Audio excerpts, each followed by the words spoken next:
Hello everyone, welcome back to Spararia YouTube channel.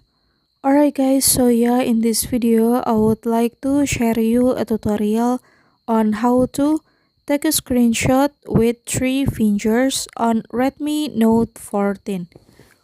Alright guys, so if you are still taking a screenshot by pressing the power button and volume button simultaneously, then you should immediately abandon this old method because I have another alternative for taking a screenshot.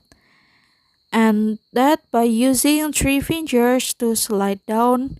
And how to do that is very easy. So yeah, now without any further ado, let's get started to the tutorial.